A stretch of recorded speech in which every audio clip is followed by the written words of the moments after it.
This is a Warframe veteran's first impressions, observations, and notations of the last D, or the final D. We're going to be talking about the D. So my history with Warframe, very briefly, goes all the way back to 2006. In 2006, they released a pre-alpha trailer that showed off the Zeramin in a pre-alpha Trinity all the way back then. We just got the Zeramin this year or last year, and Geyer is based off of the pre-alpha Trinity, so that's how far back I go. I also played Dark Sector when it came out. I remember getting about 25% of the way through the game and being like, wow, this is a really cool game. I'm really enjoying it. I hope there's no padding. Then I got 5% further into the game and I was like, wow, there's already padding. And then I proceeded to beat the game and I was like, wow, that was a lot of padding, but it was really cool, and I still hope they come out with something soon. So instead of waiting for something to come out soon, I started playing the asymmetrical multiplayer in Dark Sector. That's right, it had an asymmetrical multiplayer. If you can imagine a Warframe versus a dude in a hazmat suit who just has like guns. Yeah, it was crazy, bro. And it was before Dead by Daylight. It was before Evolve. Pretty much the first asymmetrical game I can ever remember. Maybe it's not the first, but damn, I go back far. And then eventually I remember when they came out with the actual Warframe from the trailer I saw in 2006, not the weird World War II bastardization of Warframe that was Dark Sector. So I remember I had the chance to buy Excalibur Prime, and I was like, why would I buy Excalibur Prime? The game seems like it's going to die. There's only one tile set, and there's not even enough. Like, I could buy literally everything in the game and still have a lot of plat left over. There was only 3 Ciandanas in the game at the time, and you could unlock all the frames by doing stuff, so I already had all the frames, so there's no point in buying Excalibur Prime. The game's gonna die. And 10 years later, the game has not died. I have experienced literally everything there is to experience in Warframe. I am MR29. I could be max, but I'm not gonna fully level up weapons. I just don't want to level up. That's a scam. That's a scam. I don't give a fuck about leveling up these Kuva weapons, so I'm staying at 29. Maybe one day I'll reach 30 so I can buy a cool shot class that says MR30 on it. But that's pretty much my history with Warframe. Experienced everything, been there since the beginning. I've seen Warframe since it was shitty and had really bad monetization, and I'm here now that it still has really bad monetization. That's right. I think the monetization in Warframe sucks. Now, this is where we're going to actually finally start talking about the last D, because in this game, I'm going to start by talking about what I don't like, and that's some of the monetization, and then we're going to proceed from there. So starting with some of the bad monetization that I don't like in this game, Caliber is the in-game currency for Platinum. This is Plat. So you only have a certain amount of inventory spaces. You see these things I'm clicking on here, these shield and reactors and whatnot. Consider these your armor pieces. Chest, right arm, right leg, right leg. So your chest pieces, or your armor pieces, and your weapons all take slots. You can purchase slots. I don't like this. This reminds me of when Warframe had paid revives way back in the day. Back in the day, if you went down, people would actually pick you up. It was imperative. Like, whole teams would go down trying to make sure people get picked up, because it was like, oh, I don't want you spending 25 plat on a revive. No, or whatever it was back then. So I hope they fix this. I could very possibly foresee them do that. I don't mind inventory management in games, because sometimes it's understandable given the circumstances. If a server, for instance, is an MMO that's loading all of your equipment, but that's not the case here, so I don't see why there would be a limit. That being said, even if you do get maxed, it's not too big a deal, because you have a bank as well, and on top of your bank, you also have a mailbox. So anything you don't pick up will be sent to the mailbox. Also, whenever you get a battle pass item, it will also go to your mailbox, so you can just leave it till you deal with it later. You can scrap all these for like endo, anything you don't want. Pretty cool. I like that. So it's not the end of the world that it's essentially as minorly inconvenient as a paid revive. Like, I'll never buy it, but you know, I did buy some inventory slots. I shouldn't have. I don't recommend you buy it either, because I didn't know about the bank and I didn't know about the mailbox. There's really no point to buy the inventory slots. Hopefully they change it. Another bad payment monetization practice I don't like is how there's goods and bads to it. So we're going to talk about the fashion. There is fashion in this game, so there is end game. You have to buy, or I've seen no one mention this. You can also earn these paints.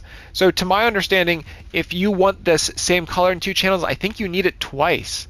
But I'm pretty sure I got these 2 from the battle pass, so I'm not really sure. But either way, the fact that its individual colors for like 25 of this plat kind of sucks. I don't like that, but like I said, nobody's mentioning that you can get it just by playing. We're going to go to the journal here. If you're familiar with Genshin, this is kind of a similar system, but instead of getting whatever that star shit is, some of these will unlock paints for you. Of course, I can't find one that has it, but you see these have paints, so you can earn them for free. It's not like you have to pay a dime for each color you want. And that being said, Warframe also charges for palettes. I know now that Warframe has been out for a decade, you can enter codes or log into certain events, but when Warframe came out, there was no trading system, much like this game.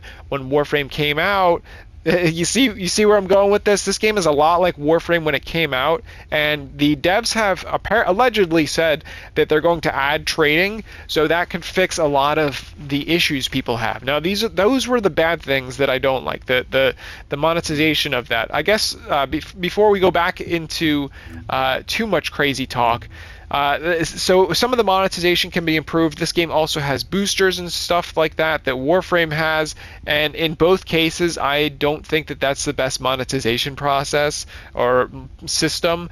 It's not the end of the world, but I think both could be better. I'll leave it at that. So that it's a couple pluses on Warframe, got the heads up, and then there's a womp womp for both of them. But this is where we start getting into the iterative process. A lot of people are considering the last D as a clone that doesn't iterate on anything and only copies. This is where I would like to show to you the targeted looting system. Oh my fucking god, people have literally been begging for this for a decade, to get a targeted fucking looting system, because you need to be really down and dirty. You gotta be a downright I can't say the word. I'll probably get banned for hate speech, but you can be a straight up hate speech. And in Warframe, if you want to follow what you're doing, you need to have a journal. I have a Warframe journal where I write down like, all right, these are my goals, these are my long-term goals, short-term goals. Because say you take a week vacation or you just don't play for a week or what have you, you'll forget. So this game is awesome that it has these targeted loot functions. Love it so much. And these right now I have targeted is an augment mod. Ooh, augment mod, you say? Yes, let's look at the augments. So these are the mods. There are corrupted mods, pluses and minuses and whatnot. There's also aura mods. In this game, your aura mods are like your melee. So this one does a ninja kick. There's a sword I have, and there's also some that I saw that I don't have that boost like your grapple hook effects, which is basically your bullet dash. But we were talking about modules. What is a skill module slot? In this game, they did the impossible. They gave us augment slots. For as far as I can tell, maybe I'm wrong, but from my research briefly for 2 seconds, it seems like every single character for all of their abilities has one augment, and you can only put one. So each character off the gate seems to have 4 augments to choose from for their 4 abilities. And everybody wants to suck Pablo's dick, but bro's got it wrong. He says, we're never going to have an augment slot in Warframe. He said this multiple times, mind you. We're never going to have an augment slot in Warframe because it's going to reduce player choice. I like when players have a decision to be made. It's more thought-provoking. Bro's straight up lying, because guess what? When they come out with stuff like, what is it, Cathode Grace or whatever Geyer's augment is, yeah, you're going to run her augment. I'm sure there's going to be one person in the comments who's like, well, I don't use her augment, and I still beat the game. Yeah, the game's really fucking easy. Congratulations. But 99% of players, the second they saw that augment, they're like, wow, this literally makes her perfect. This completes her kit. She should have had access to augments. So I think it's total bullshit that he's saying it increases build variety, when what they could do is not be lazy. Warframe makes an absurd amount of money. You would be vomiting if you knew the numbers, Mason, the numbers. So there's really no excuse for them to say that. Instead, we get a patch that basically changes all the values for armor and HP, and it's not complicated what they did. Fallout 76 is literally doing the same thing right now with boss health. It's identical how they're changing it. It's really just swapping some numbers around, and this is supposed to be like, oh my god, they buffed all these statuses. Oh, the game went from Weenie Hut Junior mode to Super Weenie Hut Junior mode. It's so easy now. And so I really think that this is an iterative process by adding the skill module slot, and I hope it's something they add to Warframe, and that I hope Warframe adds these augments for all abilities on all the characters, or at least like 3, maybe not the Helminth abilities, but at least the other 3. There's really no excuse, because that would diversify build variety, and there's no excuse. So that's before I rant more about it. And the augment mods in this game are just as game changing as they are in Warframe. There's a couple, just like in Warframe, where you're like, I don't know how useful that's going to be, and then there's going to be others that are like, wow, that's very useful. The one I will go over with you that I'm trying to find right now is for my Resurrector Serum. This essentially what it does is applies a damage bonus increase modifier debuff to the enemies in an AoE fashion when I shoot them and when I kill them, and heals me and the team. Very cool, but the augment for it makes it so that instead of doing that healing shit, which is gay and lame, it does damage in an AoE. It turns into an explosion, and that's cool for a medic, so I can have one ability that's more for damage than for healing. Additionally, the characters in this game do have passives. They are pretty much all better than Warframe passive. In Warframe, we have stuff that, like, yeah, it helps me out, like 3 punch through, but it's not like a core component of my kit. Some of the Descendants in this game, or the Warframes in this game, just like in Warframe, have passives that are better than others. For example, but pretty much all of them across the board are better than the Warframes that they may or may not have been based off of. So we're going to take a look at Eugen's ability here, his passive. Instead of just revive people faster like Trinity, it's also when you're the one reviving them, they get a max HP increase for a little while. This is actually more useful than you would think, because I've been playing with a lot of people who watched the Nightmare Frame video and they think like, I just got to be bunny and DPS. So I'm healing everybody, and a lot of times they'll be getting one hit by the boss, and when I pick them up for a little bit after, like now, they don't get one hit, they just barely survive. It's very convenient, but either way, it's like I'm there to pick you up and heal you, baby.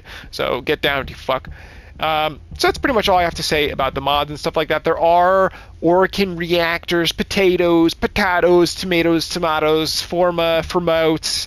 There's all that good stuff. My character has been formed once. He's level 2. It goes up to level 40 in this game instead of level 30. Another word to the wise, there is a mastery rank system in this game. You see I'm mastery rank 9.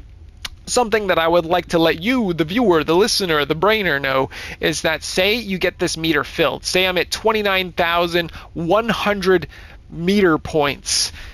If you continue to go over that in a mission, you will still earn the credit, just like in Warframe. So you don't have to be like, oh god, I gotta quit this mission, I hit MR8. You don't have to worry about that. You will keep the progression. Now, I guess kind of rolling back into talking about the modules. So we already talked about how there's an iterative process on the augment slots, and how it also makes the aura a more interactive part of the experience, where it dictates your melee. It's more of an active ability as opposed to something you just set and forget, right? A lot of aura mods are not very intuitive, or interactive, rather. There's a few standout ones, like the shield one, I forget the name, but brief respite, and then there's combat discipline, the CD. I love me CD. That is a very interactive augment, or unlike most of them. So this game, again, iterates on that process, but it's not only the iterative process on the augment mods and the aura mods, they're also iterating on the Archon shards. I believe I mentioned this earlier: chest, right arm, right leg, right leg. These are your Archon shards, but they do way more. Not only do each of these present the opportunity to have a set bonus, even these like arm pieces can have set bonuses that are unique to the chest piece. Of course, now I can't find one, but trust me, bro. Here we go. See, this one has a set bonus. I get more defense, and I get skill, attack modifiers, and whatnot. That's in addition to the reactor. The reactor in this game also has different set bonuses, so you can have 2 different set bonuses. One thing that's unique about this these reactors is that at the bottom you can see like skill duration up, additional skill attack when order of truth, or attacking order of truth. There's different sorts of the bottom effects, so you might be farming the same materialized mechanics reactor, but you might get different rolls on the bottom part. I do believe you can re-roll it. I'm not entirely sure about these these things, these reactors, but that's going to lead me into another practice I think is monetizationally friendly, consumer friendly. In Warframe, I think the Riven market is one of the most disastrous things they've ever added to the game. It is quite literally paying for power. It is no longer paying to progress. It is straight up, in every sense of the word, pay to win. I can go and spend literally, I've seen receipts for $12,000 on insane god roll augments. One thing I don't like about Rivens rather. One thing I don't like about the Riven system in Warframe is that whenever you have an option available to it, if it makes the thing you're using better, and this goes across all games, if there is something you can have for your character that makes it better, of course you're going to want it, right? Especially if you can control it and re-roll it to make it fit your specific build. Like, it'll literally make a Riven can make literally any build better if it has a high dispo, right? Even if it doesn't have a high dispo, sometimes it can definitely be worth a slot, 1,000%. So what's awesome about this game is that every single gun has Rivens built into it.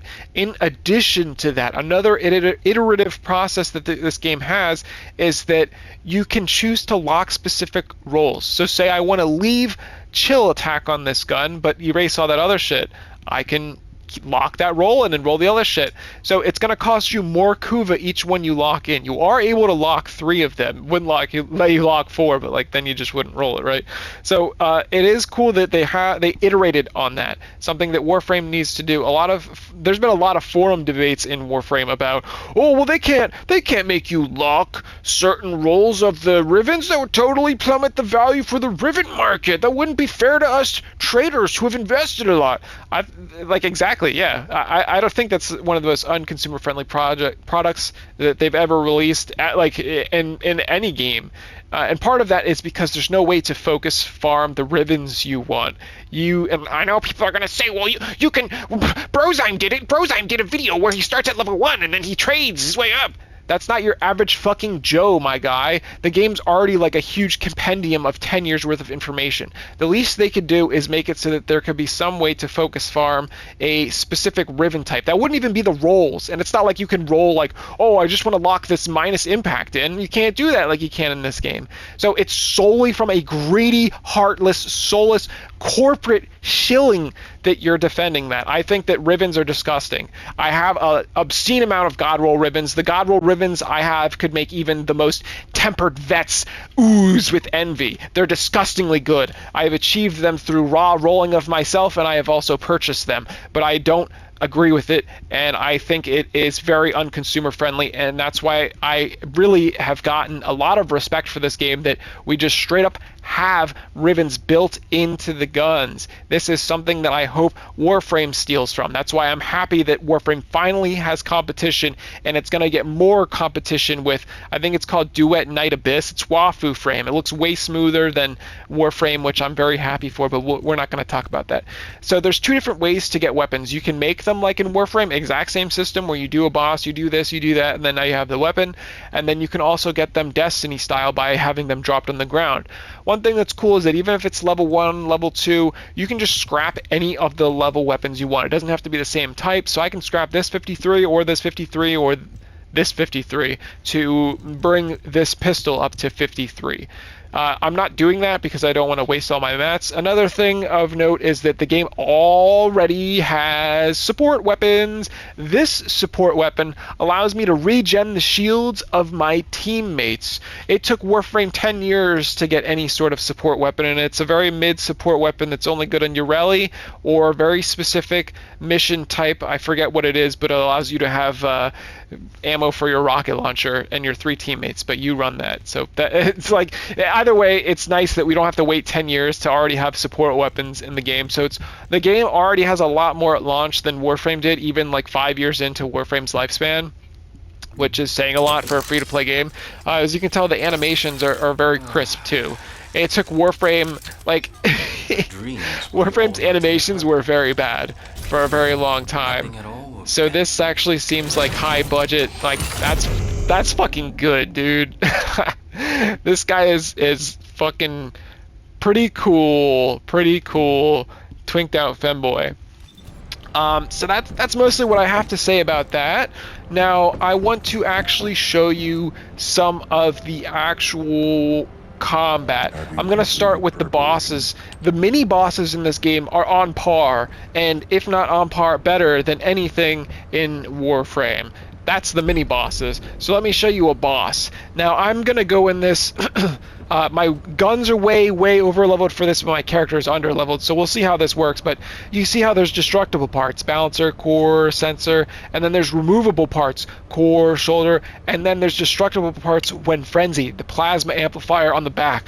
So there's actually nuances to how the battles go, and you can latch onto. I haven't actually been able to do it. I don't really know how, but I'm learning. You can latch onto the bosses and like break their armor pieces off, and then it makes them like vomit blood. It's sick. Hopefully you'll see it. What's interesting about this is when you Parazon anything in Warframe, your 3 teammates are like just standing there like, all right, come on, hurry up. I'm like, you can't do anything until the animation's done. Same with the person who is Parazoning. It's like, come on, let's hurry up through this animation. In this game, while they're doing the animation, the boss is still doing damage, maybe. And you're also doing damage to the boss, which I think is very cool. So here is the grappling hook. One note of the grappling hook is it's not just like pulling you straight forwards. You can curve around stuff depending on how you move the thumbstick. There's even like a pull forward front flip you can do. You can pull towards enemies and then use your aura attack, like my kick right there, that's the aura attack. Very cool stuff. So as you can see, there is also crits too. And so far it seems like the damage numbers try to not be in the center of the screen. Another thing that it took Warframe literally a decade to get them off the screen. So you can see like someone I think jumped up onto him. You'll have to forgive me for being shitty because I'm trying to get all I want to say out of the way while also staying alive. And I'm probably going to die here. But sound effects. Let's talk about sound effects while we're in this boss battle. The sound effects, some of the guns sound really cool. Most of them sound kind of like meh. One thing I love though is that Warframe doesn't really do properly is there's a very good distance effect to guns. When people shoot far away, it sounds like they're far away. There's additional effects being applied to it, possibly even a different recording. I doubt they recorded the bullets. Battlefield used to have, they'd fire a shot down the range and have recording devices at 6 different points so that they could really make it feel like there's distance between you and the sniper. This game probably doesn't have that, but it does certainly have an effect. Whereas in Warframe, the bullets, someone shooting far away from you, it's just at a lower volume. It's another iterative thing I found in this game that I've seen no one mention or talk about, which I very much like.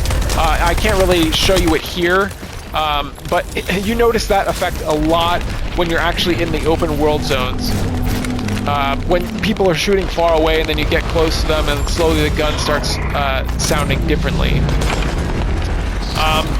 So that is something I really enjoy, that another improvement it does over the Warframe. One thing that's really cool is the game does have good readability. You see like the explosive marks. Warframe, the most recent patch made visibility way better, but before, like a week ago, some of the visibility was trash in Warframe. You didn't really know what some abilities were doing, and like gas, stuff like that. There was some things. That being said, Warframe does still have a lot of better settings, like the UI settings, especially after they just added last update.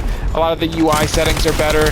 A lot of the being able to color your crits, like I love the BBC, the big black crits, because I have a BBC, big black critter, which I like the customizations of options of that, so hopefully they do add that to this. There is like UI customization themes in this game, so I reckon it's probably something they'll add. Oops. Hopefully I don't die. I'm misusing my abilities. Sweet. So we killed it. They mostly killed it while I fucked around. As you can see, I can't pick any of this up. My inventory's filled. It's just gonna go to my mailbox. I don't have to worry about it. You don't have to sweat it in this game. That's why I'm saying, like, don't waste your plat like I did on buying some slots. You really don't have to worry about it at all. There's not really a big deal. And I already got the rewards from this, I forgot, so they're not gonna pop up. But the music in Warframe is definitely way better. the music is serviceable in this game. It's often very low in the mix, especially in the open world. There's like pretty much not music, but the diegetic sound is good. The wind blowing, the birds spurting in the background, stuff like that is pretty good. Another thing of note is it's compared to Stellar Blade is a game that had really stiff voice acting, but the dialogue was actually like, some of it was, not all of it, but some of it was well written. This game's the opposite, where the dialogue is really, like, the writing's trash, but you can tell the voice actors, for the most part, are very much giving it some emphasis, but maybe that's a cope. There's lore of why Stellar Blade is stiff, but the game does remind me a lot of Stellar Blade. Perhaps it's a cultural thing, or maybe it's just like how Netflix always portrays Mexico as beige and England as gloomy hell, which maybe that's correct, but so there are ways to, very similar to Warframe, you upgrade your modules, you scrap modules for endo, and you can combine them to get like a random roll, just like in Warframe. And there's another thing of note is there is a lot less waiting. You're probably thinking, what? Yeah, that's another unconsumer friendly thing that Warframe has, is waiting 3 days to build a Warframe. And it's not just 3 days to build a Warframe. I think it's 12 hours for the part, then 12 hours for the other part, then 12 hours for the other part, and then you got 23 days, I mean. So it could be 6 days for you to get a new Warframe in this game. And plus, like, look at these skins. These skins actually, like, fan servicey. We don't really have that in Warframe. Got a little bit, but anyway, I do like the way they handle getting the Descendants and the Forma and whatnot, because the cooldown is a lot less than Warframe. I feel like getting them is just as easy as Warframe. In terms of like the Forma and the potatoes, I feel like it's pretty much the same. Like, I don't think that Warframe is way easier to get potatoes and Formas. Another thing that, because I saw some people saying, oh, it's like impossible to get, like, I've gotten one potato and one Forma without really even trying. So, like, I did the focus form a little bit, so I don't really know what they're talking about, but maybe it's just because the game's new. Maybe that could be why the game seems difficult, too. The game, you will see a lot more people get down than in Warframe. But I kind of theorize it's more because the game systems are a lot more methodical and thought-provoking as opposed to Warframe. Again, the latest Warframe update just brought the game from Weenie Hut Easy Mode to Super Weenie Hut Junior Easy Mode, and I don't really like that. This game has a lot more thought in its combat scenarios, because there are certain enemies you have to break their shield first and get around them, or if you do break their shield, it'll shoot bullets out from it, so you don't want to shoot the shield, you want to get behind it. There's some nuances to the combat where in Warframe they're like taking that away. The Noxes, you used to have to shoot them in their head and then break their shield off their head and then shoot their head, and then they removed that because no one can aim for the head in Warframe. So instead what they did is they just made it so you can just shoot a Nox anywhere, it doesn't really matter. And I kind of find that's more the path they're going down for Warframe. They're adding like the Eximus and whatnot, but they're just like bigger meat shields. And the status change made it so like, all right, I'm already running a Magmor that does like a lot of, it does mag and corrosive and fire, like, and rad. It's gonna just completely obliterate any of that. So I do like, but that could be a symptom of it's a new game. I don't have the end game shit. But even the hard mode, I watched probably about an hour of people playing hard mode, which is probably more than most people would watch of that, but because nobody watches Warframe either. But I saw a lot of gameplay of hard mode, and I've tried bosses that are above my level, and it's pretty difficult. Even like if you have good stuff, dodging the boss battles is kind of, or dodging like the boss attacks, they're pretty crazy, big AoEs and whatnot. So I really like that. Is there anything else I can think of that I really like? I guess I'll just show an open world real quick. I like that it has fully fleshed out maps. These are very detailed maps, very, very detailed. That's the thing that a lot of games are just completely getting rid of. They'll just do basic outlines and not a good map, which always annoys me. I'm very cartographer-esque with my maps. So this is an area that if you've played Stellar Blade, you're going to be like, wow, this looks just like Stellar Blade, but open. It's exactly like Stellar Blade. So that's pretty much all I have to say about the ups and downs of the game. I hope it's very successful. I very much enjoy it a lot more than I thought I would, and I'm going to support it. And my final closing thought that doesn't have anything to do with gameplay, but is directed at the game and about the game, is that I don't have to worry about any of this Western socio-political type stuff. See, Warframe used to have Christmas, it used to have Halloween, and then they replaced Christmas with Tenenbaum, and then they replaced Halloween with Nabarus Nights. I'm not saying that's a bad thing. I actually like that. I'm a big God-fearing Christian man myself. God bless you, my brother in Christ. But I don't think that it should be in Warframe solely because we don't even have cats in Warframe. We have Kavats. We don't have dogs in Warframe. We got Kubro. We don't even have a sniper. It's a Snipetron. There's all these weird, like, Warframe unique things. And that's not to say I don't like politics at all in any video games. Warframe is political. The Grineer are the, like, peak communist society where they're being run by a capitalist monster, a literal worm who's a capitalist pig who's in control of everything. And then you have the actual capitalists in Warframe, the Corpus, who are pretty much like communists if you think about it. But it's like the opposite of Grineer because their leader is trying to spread the wealth and he's being taken over. Like there's very interesting socio-political economics and ideologies going on in Warframe, but they're in game. When they're starting to have Pride Month in the game, first, like I was fine with it. Like we get a free palette set and we get an icon, right? That's cool, but the writing is on the wall. Each year there's more pop-ups about it, more and more and more. And it's not just that, it's a compounding fracture of all these issues that I'll get into. And it's not even to say like, oh, we can't have gay people in the games. I don't mind if we have gay people or like whatever people in games. It's when it feels like a DEI contract is being met, like Dom Santiago or whatever his last name is. There's so many iconic characters, diverse characters in gaming that feel natural and don't feel like they're a forced thing. When they have the Pride Month in Warframe, I feel like it's a forced thing. It's not part of the Warframe universe, and it's crazy because all they would have to do is just make it like Unite Us, like a Unity month or something, and then all right, that's fine. It feels in game, but it's a compounding fracture. There's that there, which bypasses all the other changes they've gone off. Like we don't have Christmas in the game anymore. It's Tenenbaum, so it's weird that they would go back on that. And in addition to that, I see the they-thems they're hiring in their staff. Sometimes they're on streams. I see the they-them pronouns. I'm totally cool with I'm hip and rad and down with the LGB, but I am not down with the they-them shit. That shit does not fly.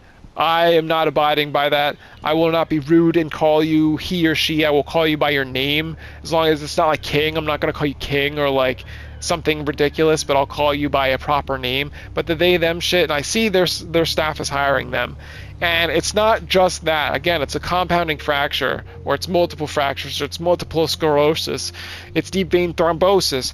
They also are adding trigger warnings to fucking Warframe, this game where we decimate, we obliterate entire civilizations. Like, not exaggerating, entire civilizations. Where the Orkin, my guy? They're fucking dead because we killed them. Where was the trigger warning for that? And now we're getting trigger warnings for the Jade Shadows, for a new character we literally have no emotional attachment to because we've never seen her before. And I'm sure there's going to be someone who's like, oh, but one of the really old lore glyph things mentioned there was a Jade Light. Yeah, but we still don't know shit about this character. For all we know, she never died. She just transformed into a child that also inherited some of Stalker. So by having a trigger warning, not only does it say like, oh yeah, well she's definitely dead. Now it's not open-ended, and that's always been one of the things I liked about Warframe, is you're always like, what the fuck is going on? It's so open-ended. Boss just took Lotus? This is so open-ended. Like, is he helping her? Is he hurting her? It'd be like if it said, trigger warning, he's kidnapping her. That's literally what it's doing. It's taking away a lot of the open-endedness by having a trigger warning. And either way, it's a trigger warning for a character we've never met before, dying. Like, what? Excuse me? So, the writing is on the wall. I feel like this sort of pussy shit is just going to keep progressing, and that's not to say that gay people are pussies or anything like that. That's like, this is like Bro, I'm surrounded by gay people. I go to raves constantly, part of the plur, peace, love, unity, respect lifestyle, my guy. This shit is fucking dumb. Alright? Like, it has nothing to do with disliking genders or identities and whatnot. It's just the writing's on the wall. It's another company that I'm afraid is going to fall to DEI, and I'm an ardent supporter of Warframe. I've bought every single Prime accessory. I've bought most of the Prime accesses. On several occasions, I've bought Plat from the Black Friday sales. So I've supported Warframe through thick and through thin. As I told you at the beginning, I've literally been there since the beginning. I will probably be there until the end. Previously, I would have always said, yeah, I'll be there to the end, but I don't like this. I'm not going to, like, if all of a sudden they started saying, yeah, we love China, everybody should be CCP, join the CCP. Like, China is a very beautiful country, but fuck the CCP, they're even worse than our government. I would not support that. I mean, there is Warframe China, so that's probably pretty close, but so I have morals and standards, and just because I like a video game doesn't mean I'll throw away all my morals and standards to continue playing something that's been in my life for over a decade. And it kind of makes me fearful that that's happening to games in general and media, where you can no longer just enjoy. A lot of people just call it woke. I think that's a little bit reductive. It's not just woke. It's forcing messages onto people. I don't like a message being forced to me. And to get really serious, I also don't like that Warframe was bragging in game. It's not like it was a social media post. It was an alert that I read, which upset me, that they were bragging about donating $10,000 to a literal scam charity. There was 2 charities they donated to. I didn't research the one I didn't care to. I was already upset because I already know a lot about the first charity. They donated to a charity called Trans Lifeline. Now, this is not speculation. This is not my opinion. The corporation, or the charity, was started by 2 people. I'm not going to mention their names. I'm not going to mention their gender identities. I'm just going to say it was 2 people. Those 2 people scammed the Trans Lifeline out of $500,000. These are the people who created it. You know what they were doing with that $500,000? They were traveling all over the world, having exotic vacations, and they were trying to harass the owner and proprietor of the Kiwi Farms, Joshua Knoll Moon, which is insane. Absolutely insanity to waste charity funds hunting down the owner of the Kiwi Farms. Like, what? So all of this is deeply documented on Kiwi Farms, and it's also documented on more left-leaning sites like Wikipedia that explicitly mentions, watch, it's taken down now, but it explicitly mentions that they got caught and removed from the charity organization Trans Lifeline for stealing $500,000. But it's okay though, because guess what? They came to a settlement of, they paid back $8,000. Wow, $8,000, yeah! But I'm sure the new management has fixed everything, right? No, let's get into that, because this is really upsetting me, and I have nowhere else to talk about it, and it's why I'm hoping the Descendant does good, because I cannot support this shit. And it's not like saying, oh, we can't support trans people. It's literally, the road to hell is paved with good intentions. This is one of those circumstances where I think it is a charity that's not good. I don't think this charity is good when it should be, so let me get into that. This charity has an obscene amount of volunteers. All right, that's cool. They got a lot of volunteers, but the hours for Trans Lifeline are abominable. I don't know the exact times, I can't remember, but so you're feeling suicidal on a Saturday after 8 o'clock? Who are you gonna call? Not Trans Lifeline. No, they're not open 24/7. It's insane. They get so much funding. It makes me so upset, considering their official page says they have thousands of volunteers, and it brags about it. And it mentions that they're so helpful, but I've seen and I've specifically worked for emergency hotlines before. And I'm not going to dox what I worked for, but it was an emergency hotline where sometimes, pretty much all the time, we dealt with suicide ideation. So this is very personal to me. That's why I'm very upset. I'm talking about it here at the end of the video. So the Trans Lifeline is not 24/7, but I have worked for and seen charities that get about a quarter of the funding, and they're open 24/7. All day, all week, during holidays, during catastrophes. They're always there to be called, and they get way less funding. And the owners and proprietors at Trans Lifeline make a lot of money right now. So it was deeply upsetting for me to learn that this company that was founded by 2 people who scammed Like, cause let's be real. Like, trans people have extremely high rates of sewer sliding, and that's bad. Like, I'm not joking about that. This is a very serious situation, which is why this upsets me. If anyone deserves a 24-hour hotline, any specific demographic, like if I could choose one demographic, specific niche group of people, it would be the T in LGBT, 100%. So that's why I think this is such a catastrophe, and it gets even worse, my guy. It gets even worse. So, in addition to that, this hotline, which has all these volunteers but doesn't work 24/7, they also divert some of their funding to get illegal immigrants out of detention centers. It's like, what? Even if they were trans illegal immigrants, which I doubt, which, by the way, they started this because one of the founders of the Trans Lifeline got sent to an ICE detention center because she or he, or I don't know what they were, but they were illegal. I'm not going to do the they, them, but I'm not going to disrespect someone on purpose. But this person, this thing, this cretin, they're fucking horrible people. They scammed a charity of $5,000. Fuck them. I don't give a shit if it's a guy or a girl. Fuck you. You scammed a organization deserving of its funding. And so on top of that, so now because one person got locked off, they added it up to their charity so that now they get illegal immigrants out of detention centers into a state near you. I think they should be more focused on the specific hotline as opposed to getting it just boggles my mind that not only they say they don't have enough funding, but then they're using the funding for that. Wild. And it gets worse, my guy. Back in the day, they used to actually record and post to Twitter the actual call percentage. So they'd post when they're open the percentage of calls answered while they were answering calls. So during their operating hours, not like, oh, well, yeah, we missed 0% of calls. So during their operating hours, all right? And even then, it was bad, my guy. They were getting like 20% of their calls and 30%. That's why they don't post that information anymore.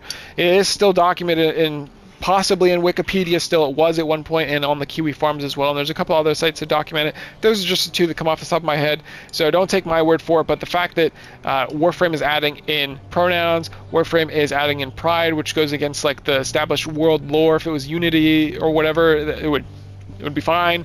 And they're also adding trigger warnings and the they-thems to the studio staff. I don't like the direction that Warframe's going in. That very much scares me, and I don't want to support a game that eventually will come out and be like, white men are bad. Like, how many times have we been seeing stuff like this, like with Helldivers community managers and stuff?